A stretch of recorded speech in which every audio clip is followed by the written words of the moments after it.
I would want to first start from the Honorable Dr. Nureni of Accord. The governor have said one of his cardinal achievements is security. What can you say about this? Thank you very much.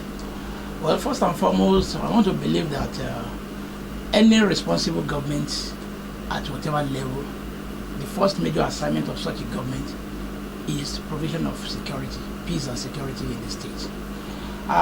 Because by and large, in the absence of security, there won't be opportunity to even operate or do anything meaningful, either for the government or for the people. And when this government came in 2011, like it was said, they put certain things in place to ensure peace and security in the state. We cannot take the fact that they did some things. But that is not to say that we have the security as it is being touted always around, because each time they speak, they always speak of peace and security, peace and security, peace and security. Fine. But I want to add that if you have peace and security in the state, it is not the sole responsibility of the government alone. Because if the opposition political parties in the state, if they are not behaving within the ambit of the law, or if they are not trying to be supportive in terms of ensure security, I don't think we will have that kind of security. That's one. I want to remind you, there was a time during the election when at Odinjo there, our members during the election, during the campaign, were fired at directly like that. And this was traced to the party in government at that time. And what happened at that moment is enough to turn this state upside down.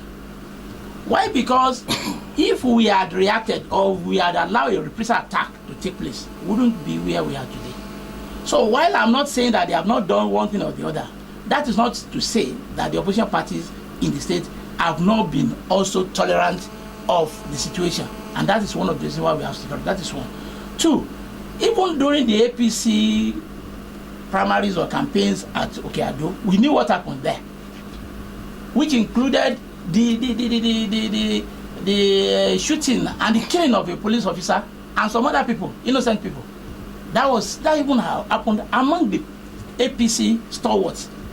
There wasn't any other political party with them.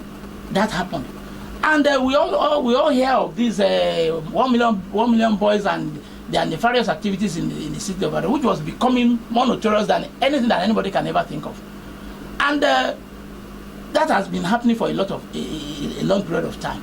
Aside from this, we also we know of Isaleosi, Foko, stroke Popo Axis.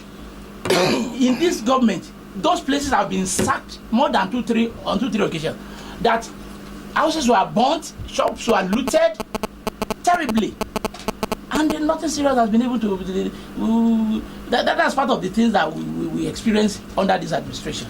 So while I'm saying that we can't take away from them that they put up this operation bust, but I don't know where this operation bust is now, because we don't see them around again. But at the initial stage, they had them, and we saw them going about. And like I said, any responsible government must be able to provide an enabling environment for the government to operate, as well for the people of the state. So these are part of the things they do. So why we are not taking those things away from them? And that is not to say that we don't witness some of these things. And in recent times, right in the floor of the State House of Assembly there, the members of the House of Assembly came up with a motion calling on the state, even inviting the security advisor to the governor to come and explain the reason why there's breakdown of law and order in some part of the state, especially when hoodlums and thieves now break into the houses, killing people. And I remember that motion was moved by one honorable Hakim Ige from Ibadan Southeast Constituency 2, and seconded by somebody from Ogbomoso. I think what I was trying to say is that even recently in the House of Assembly, a member of the House of Assembly came with a motion to call on the state as well, represented by the security advisor to the governor, to come and explain why there's this breakdown of law and order and why all these things are happening around. So, and at that time, The motion was moved by Honorable Akimwigi of Ibadan Southeast Constituency, and I think ably supported by Honorable Miyoladeji from Ogbomoso North State Constituency. So, complaining about this lack of security in a situation where lives of people are being taken away with impunity and so on and so forth. So what I'm saying, and again, the issue of the Security Trust Fund, fine, we can give it to the government. That, to the best of my knowledge, it became the first government to have that kind of Security Trust Fund. But how much of that have been deployed to security arrangement in the state, I cannot explain that because it's not within my purview. So they will be able to explain that. But we know that we had that particular Security Trust Fund, which is good anyway, because it's already there for anybody. Even after this government, many other government, that successive government can also make use of it. But what I'm saying in essence is that this security, peace and security, I am not here to represent whatever happened in the previous administration or to talk about it anyway. But it's not as terrible as being painted just to throw up this government as having peace and security as its major achievement. Why? Because we cannot doubt the fact that at some instances in the past administration we have all these unfortunate, ugly incidents that happen here and there. It happened. We were all living witnesses to it. But it happened under this government too. Shortly after this government came in, there was serious killing of people at Woro there. Seriously. In fact, it's unprecedented. The number of people, the number of casualties that were recorded at that is unprecedented in the history of violence in the state. It happened when this government came in. Although when the government newly came in. And maybe that may be partly responsible for the reason why one of these people was arrested and eventually prosecuted and jailed at Iworo then. So the fact that it happened under this administration does not mean that this administration was responsible for that. But a lot of lives were lost.